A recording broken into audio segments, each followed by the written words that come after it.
அப்பதான் அவன் நல்ல வியாபாரி. அது விலை வைக்கிறதுக்கும் சரி, விலை கொடுக்கறதுக்கும் சரி. அது தெரியலன்னா இவரால் வியாபாரமே பண்ண முடியாது. அவர் கொண்டு மாணிக்கத்தை கொடுத்தவொடனே ஏற இறங்க பார்த்தான். இவனுக்கு இன்னைக்கு ராத்திரி ஷோர்ல தான் ஆசைன்னு தெரிஞ்சு போச்சு. 50 ரூபா தரேன்னா. அது விலை 1 கோடி. ஆனா அதுக்கு வெறும் 50 ரூபானா அவனுக்கு அதுக்கு மேல ஒண்ணு மதிப்பு தெரியல. 50ன்னா இன்னைக்கு பொழுது போச்சு இல்லையோ, சரி கொடுன்னு கொடுத்துட்டான். அதை வாங்கிட்டான், 50 ரூபா வாங்கிட்டு போயிட்டான். உடனே வியாபாரி சும்மா இருப்பானா?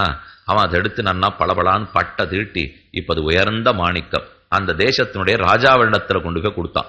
ராஜா வாங்கி என்ன விலை என்ன விலைன்னு அப்புறம் சொல்றேன், இதை உமக்கு தான் கொடுக்கணுங்கிறதுக்கு எத்தனை உலகத்துல நான் சுத்திருக்கேன் தெரியுமா அப்படின்னு நம்ம பேச ஆரம்பித்தான். அந்த சுத்தினத்துக்கு தான் விலை, இப்ப கல்லுக்கு விலை இல்லை. நான் எங்கெங்கயோ சுத்தி பட்டை போட்டு உமக்காக கொடுத்துருக்கேன்னு இல்லையோ, சரி என்ன விலை? 1 கோடி.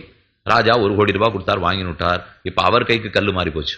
மாணிக்கத்தை வச்சுன்னு யோசிக்கிறார், இது நாம் என்ன செய்யலாம்? இன்னும் நன்னா பட்டை திருட்டி பக்கத்து தேசத்து சக்கரவர்த்தி நடத்துல 2 கோடிக்கு வித்துள்ளாமா? செய்யமாட்டார் ராஜா. அவர் அதை வச்சுன்னு பட்டை தீட்டி பார்த்து தனக்கோ தன் மகிழ்ச்சிக்கோ தன் ராஜகுமாரனுக்கோ கழுத்துல ரொம்ப ஆச்சரியமா ஆபரணம் பண்ணி போட்டுடுவார். அப்ப ராஜா தானே அனுபவிச்சுட்டாரு இல்லையோ, மாணிக்க கல்லு 3 கை மாறி போச்சு. 50 ரூபாய்க்கு மாறித்து, கோடி ரூபாய்க்கு மாறித்து, மாறவே இல்லை, சுகம் கொடுத்தது.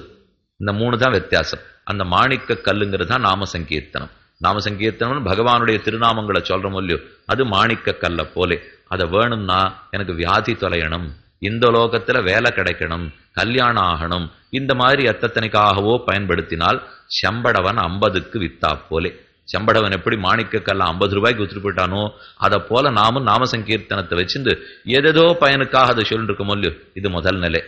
2வது நிலை, 1 கோடி ரூபாய்க்கு வியாபாரி வித்தானோ இல்லையோ, அது மோட்சமானுங்கிறதுக்காக நாம சங்கீர்த்தனம் பண்றா போலே.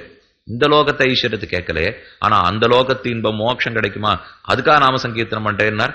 கொஞ்சம் தேவலை, ஆனாலும் வியாபாரம் தான். 1 கோடி ரூபாய் மாறினது. இன்னொருத்தர் ராஜாவிடத்துல போனா அவர் ஒண்ணு அதை கை மாத்தவே இல்லை. அவர் நீரே அதை கொடுக்கவே இல்லைன்னா, எப்பேற்பட்ட மாணிக்கம் இதே எதுக்கு நான் இன்னொருத்தருக்கு விட்டு கொடுப்பேன், நான் போட்டு ஆனந்தப்பட்டுட்டேன் அப்படின்னாரு இல்லையோ. அதே போல சஹஸ்ரநாமத்தை சொல்லுபவன், உத்தமனுடைய பெயரை பாடுபவன், பாடும் இன்பத்துக்காகவே பாடினால் அது ஸ்வயம் பிரயோஜனம்னு சொல்லுவார்கள். இதை மற்றொரு இன்பத்துக்காக பாடுவதில்லை. சில பேர் மகாத்மாக்கள் கிட்டத்தட்ட பல பேரை பார்த்தா 30 வருஷமா சுவாமி, 40 வருஷமா சுவாமி, நித்தியப்படி நான் சஹஸ்ரநாமம் சொல்லிட்டு இருக்கேன். இது நம்ம தேசத்துல எத்தனை பேர் இருக்கா தெரியுமா? நான் இந்த கோட்டிலே எத்தனையோ பேர் இருப்பா. நான் நித்தியப்படி சஹஸ்ரநாமம் சொல்லிட்டு இருக்கேன்வா. எதுக்கு? அவர் பிறந்த ஒரு 10 வயசு ஆகி சொல்ல ஆரம்பிச்சிருந்தாருன்னா இன்னைக்கு 50-60 வயசு ஆயிருக்கும். என்னானாலும் சரி சுவாமி, சஹஸ்ரநாமம் சொல்லாது இருக்க மாட்டேன் அப்படின்னு அவர் சொல்லிட்டு இருக்காருன்னா அப்ப என்ன அர்த்தம்? இதை எந்த பயனுக்காகவும் அவர் சொல்லலேன்னு அர்த்தம். இல்லைனால் ஒரு பயனுக்காக சொல்றோம்னா அது கிடைச்ச உடனே அடுத்த நாள் சோம்பலா நம்ம தூங்கிடுவோம், சொல்லவே மாட்டோம். இன்னத்துக்காகனு மட்டும் ஒண்ணு செய்தா அது நித்தியமா இருக்கவே இருக்காது. அந்த பலன் கிடைச்ச உடனே அது தடைப்பட்டு போடும். அதனாலதான் நம்ம பூர்வர்கள் நித்தியானுசந்தானம், நித்திய கர்மானுஷ்டானம், நித்திய ஆராதனம்ங்கிறா. இந்த நித்திய சொல்லு சேர்ந்து கொடுத்தனாலே அது எதையும் எதிர்பார்க்காதுன்னு அர்த்தம். இப்ப தினப்படி 365 நாளும் திருப்பாவை சொல்லணும். அந்த பெருமை இந்த ஒரே பிரபந்தத்துக்கு உண்டு. மற்ற எந்த 24 பிரபந்தத்தை எடுத்துட்டாலும் அது அனத்தியன காலத்துல சொல்ல முடியாது. ஆனா இந்த திருப்பாவைங்கிற 30 பாசுரம் மட்டும்தான் அத்தியன வேறுபாடு இல்லாமல் மாசம் 30 நாளும் 12 மாசங்களும் சொல்லப்படுகிற பிரபந்தம் இல்லையோ. அப்ப நித்தியம்னுட்டாலே இது எந்த பலத்தையும் எதிர்பார்த்து அல்ல. ஆகையால் சாஸ்திரநாமத்தோத்தர் சொல்லிருக்காருன்னா வேறு பலத்தை எதிர்பார்க்காமல் பின்ன ஏதானும் பலம் வேண்டாமா? செஞ்சாலே பலம் வேணுமேன்னா சொல்றதே பலம், சொல்றதுக்காக பலம் அல்ல, சொல்லுவதே பலம். அதைத்தான் ஸ்வயம் பிரயோஜனம்னு சொல்றோம். ஆக நாம் சொல்லுகிறோம், சொல்றதுக்கு அப்படியேதான பயன் வேணும்னு நிர்பந்தமா இருந்தா ராமன் முன்னாடி இருந்து ராமான்னு சொல்லி பாருங்க, அவர் முகம் நன்னா சிரிக்கும், அவ்வளவுதான் பயன். வேற ஒன்னும் நமக்கு நாம சங்கீர்த்தனம் பண்றதுக்கு பயன் அல்ல. அந்த பயனை எதிர்பார்க்கிறது தப்பு இல்லையான்னா நாம் ஒன்னும் கல்லு கட்ட இல்லை, நம்ம எல்லாரும் மனுஷர்கள் தான். பயனை எதிர்பார்க்கலாம், ஆனா சாதாரண பலத்தை எதிர்பார்க்க கூடாது. உயர்ந்த பகவானுடைய கட்டாட்சம், அவனுடைய புன்சிரிப்பு. என்ன ஒரு எஜமானன் சிரிக்கணும்னு அடிமை விரும்பக்கூடாதா? பகவானோ சுவாமி, அவர் எஜமானன், அவருக்காக நாம என்னென்னமோ பண்ணி பார்க்கிறோம். பண்ணி பார்த்து சிரிக்கிறதுக்காகத்தானே. இப்போ குரங்கு ஆடுறது பாருங்க, இப்படி ஆடும் அப்படி ஆடும், கொம்பெடுத்து தோல்ல வச்சுக்கும், குட்டிக்கரணம் போட்டு காட்டும், தாவி காட்டும். இல்ல நம்ம கழித்தட்டு சிரிச்சு இந்தா 5 ரூபாய் அப்படின்னு கொடுக்குறோமோ இல்லையோ, அந்த குரங்கு ஆடுற ஆட்டம் தான் நாம் எல்லாரும் ஆடிட்டு இருக்கோம். சுவாமி பகவான் அவனுக்கு முன்பாக ஆடுகிறா போல ஏதேதோ பண்ணி காட்டி எதையும் கேட்கறதுக்கு இல்லை, அதை அவரா கொடுப்பர். இந்த குரங்கு வந்து எங்கிட்ட 5 ரூபாய் கொடுன்னு கேட்குமா? அதுக்கு அந்த கேட்கிற சக்தி கூட கிடையாது, ஆடுறது மட்டும்தான் உண்டு. இதே போலத்தான் நாம் அனைவரும் ஏதோ நாம சங்கீர்த்தனம் பண்றோம், பிரதட்சணம் பண்றோம், அங்க பிரதட்சணம் பண்றோம், இங்க இதை மெழுகிறோம், பெருக்கிறோம், திருவிளக்கரிக்கிறோம், மாலை தொடுக்கிறோம், சந்தனம் பண்றோம், ஆராதனை பண்றோம். இத்தனை எதுக்குன்னா இதை ஆடி ஆடி ஆச்சாரியன் பகவான் அந்த பெருமானுடைய ஒரே முக ஆனந்தத்துக்காக. அதனால நாம நாம சங்கீர்த்தனம் பண்றோம், வேற ஒரு பிரயோஜனம் இல்லை. ஈஸ்வர முகோல்லாசமே பலம், மத்தொன்னல்ல ஸ்வயம் பிரயோஜனம் அப்படின்னு இருந்துட்டா மற்றொரு படிக்கு. இப்ப இதை திரும்ப நம்ம பார்த்த விஷயத்துல வச்சு பார்ப்போம். அப்போ சாதாரண பயன்களுக்காக சொல்லலாம், உயர்ந்த பயனான மோட்சத்துக்காக சொல்லலாம், அதுவே பயனாக சொல்லலாம். இதுல எது சிறந்தது? அதுவே பயனா சொல்றதுதான் சிறந்தது. மற்றதெல்லாம் ஒரு கட்சி, ஆனா அதுவே பயன்னு சொல்றது மட்டும் மற்றொரு கட்சி. ஆண்டாள் அதை அழகா பிரிச்சுட்டா. இப்போ நாடெல்லாம் தீங்கின்றி போதல், அனிஷ்ட நிவர்த்திக்காக நாமங்களை சொல்லுதல், மும்மாறி பெய்தல், இஷ்ட பிராப்திக்காக சொல்லுதல், இதெல்லாம் 50 ரூபாயை போலே. அதுக்கப்புறம் மோட்சத்துக்காக சொல்லுதல், நீங்காத செல்வம் நிறைகிறா போலே. அதனால இதெல்லாத்தையும் பேர் பாடிக்கு ஒரு பக்கம் வச்சுட்டா. ஆனா ஓங்கி உலகளந்த உத்தமன் பேர் பாடின்னு அவன் திருவடிகளுக்கு பல்லாண்டு பாடுதலுக்காக நாம சங்கீர்த்தனம் நடலையோ, அது ஸ்வயம் பிரயோஜனம். என்ன பல்லாண்டு பாடுறதுக்கு ஒன்னையுமே நாம பிரார்த்திக்க மாட்டோம். அதுதான் சிறந்தது மற்றவற்றை விடைன்னு சொல்றதுக்காக உத்தமன் பேர் பாடிக்கு முன்னாடி அதை வச்சுட்டா. அப்ப முன்னாடி பிரிச்சதுக்கும் பின்னாடி வச்சதுக்கு எது காரணம்? பின்னாடி சொன்ன 3ம் தாழ்ந்தது, முன்னாடி சொன்ன 1 தான் உயர்ந்தது. அதனாலதான் அதை முன்னாலே வைத்து ஸ்வயம் பிரயோஜனமாய் பல்லாண்டு பாடுவதற்காகவே நாம சங்கீர்த்தனம் பண்ண வேண்டும். ஓங்கி உலகளந்த உத்தமன் பேர் பாடி. அப்ப பேர் பாடுங்கோள் பல்லாண்டு பாடுறதுக்காக, பேர் பாடுங்கோள் அனிஷ்டம் தொலையறதுக்காக, பேர் பாடுங்கோள் இஷ்டம் வளர்றதுக்காக, பேர் பாடுங்கோள் மோட்சம் கிடைக்கிறதுக்காக. இது எதற்காகவும் செய்யலாம். இதெல்லாம் நாட்டாருக்காக சொன்னது. நமக்கு தோணும் நாட்டாருக்காக சொன்னதா இருக்கட்டும், ஆண்டாள் அப்ப எல்லா புருஷார்த்தத்தையும் சொல்லியிருக்காள்னா அப்படி போய் சொல்லலாமா?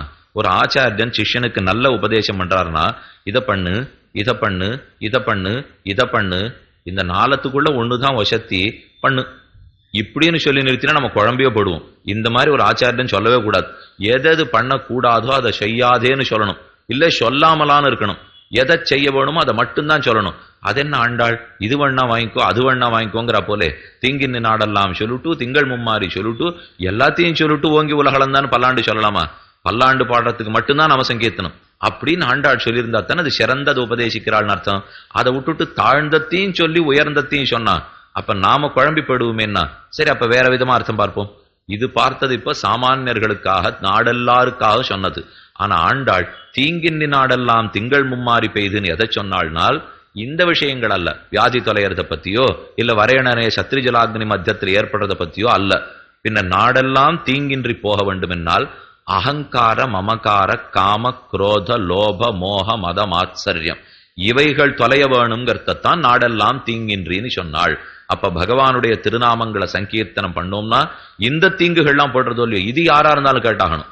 மற்ற தீங்கு வியாதி தொலையறதை பத்தி கேட்காட்டா கூட அடி எனக்கு அகங்காரம் மமக்காரம் தொலையணும் காமக்ரோதங்கள் தொலையணும்னு பிரார்த்திக்க மாட்டோமா? ஏன்னா அந்த தீயது தொலைந்தாத்தானே நமக்கு நல்லதே ஏற்படும். இதை யாரும் கேட்பார்கள். நீர் நுமது என்னிவை வேறு முதல் மாய்த்து இறை சேர் மின் உயிர்கதன் நேர் நிறை இல்லே. ஆழ்வார் நம்மாழ்வார் ரொம்ப ஆச்சரியமா சாதிக்கிறார். முதல் 10 2ஆம் திருவாய்மொழி. வீடு மின் முற்றவும் வீடு செய்து உயிர் வீடுடையானிடை வீடு செய்மினே மின்னின் நிலையில மண்ணுயிராக்ககள் என்னுமிடத்திற உள்ளுமின் நீரே நீர் நுமது என்னிவை வேர் முதல் மாய்த்து இறை சேர்மின் நீர் நுமது. அகங்காரம் மமக்காரம், அகங்காரம் மமக்காரம் தான் உங்களுக்கு பெரிய விரோதி. அதுதான் தீங்கு, வியாதி விரோதி அல்ல. நமக்கு மனோவியாதி விரோதி அல்ல, விரோதி அகங்காரம் மமக்காரம். அந்த 2ஐயும் தொலையுங்கோள். நீர் நுமதென்னிவை வேறு முதல் மாய்த்து இறை சேர்மின் பகவானுடைய திருவடித்தாமர்களை பற்றுங்கோள் என்று நம்மாழ்வார் உபதேசிக்கிறார். அப்ப அகங்கார மமக்காரம் தொலையறது, காமக்ரோதங்கள் தொலையறது, இது முதலானவைகள் தான் தீங்கின்றி நாடெல்லாம். அப்ப இந்த தீங்குகள் போகணும்னா என்ன செய்ய வேண்டும்? நாம சங்கீர்த்தனம் பேர் பாடுதல் தான் அதற்கும் வழி. பகவானுடைய பேரை பாடினா அகங்காரம் மமக்காரம் தொலைஞ்சு போடுமான்னா அந்த பேர்ல இருக்கிற அர்த்தம் புரிய புரிய நிச்சயமாவே தொலைஞ்சு போடும். என்ன திருநாமங்கள்ல சொல்லியிருக்கிறதே அவன் சுவாமி அவன் சுவாமி அவன் சுவாமி. நீ அவனுக்கு தாசன் தாசன் தாசன் சொல்லிட்டு இருக்கிறச்சே 4 தரம் திரும்ப திரும்ப சொன்னா அதனுடைய அர்த்தம் புரிஞ்சு போயிடாதா? அர்த்தமும் தெரிஞ்சுக்கணும். நம்ம இப்ப சஹஸ்ரநாமம் சொல்லிடுறோம், வாஸ்தவம் சொன்னதே எல்லா பலத்தையுமே கொடுத்துரும், குறவில்லை. ஆனா அதனுடைய அர்த்தம் தெரிஞ்சுட்டா ஸ்வரூப ஞானம் நன்றாக மலரும். இன்னென்ன திருநாம என்னென்ன குணத்தை சொல்றது. யானி நாமானி கௌணானி விக்யாதானி மகாத்மன ரிஷபி பரிகீதானி தானி பக்ஷாமி பூதையே. பீஷ்மாச்சாரியர் தெரிவிக்கிறார், ஒன்னொன்னும் கௌணானி குணத்தை சொல்றதுக்கு தான் ஒரு நாமம். எதுக்கு 1000 திருநாமம்? ஒன்னே ஒன்று இருந்திருந்தா போறாதா? நம்ம சுலபமா சஹஸ்ரநாமம் சொல்லியிருப்போம். ஏகநாமம் சொல்லியிருப்போம், சஹஸ்ரநாமம் சொல்லியிருக்க மாட்டோம். ஒரே ஒரு நாமம் தான் இருந்ததுன்னா அப்ப ஒன்னே ஒண்ணு சொல்லிட்டு போயிருப்போம். 1000 எதுக்குன்னா அத்தனை குணங்கள் பகவானிடத்திலே உள்ளன. ஒரு குணத்தை சொல்றதுக்கு ஒரு நாமம்னு வச்சிருந்தா கூட 1000 குணத்துக்கு 1000 நாமம்.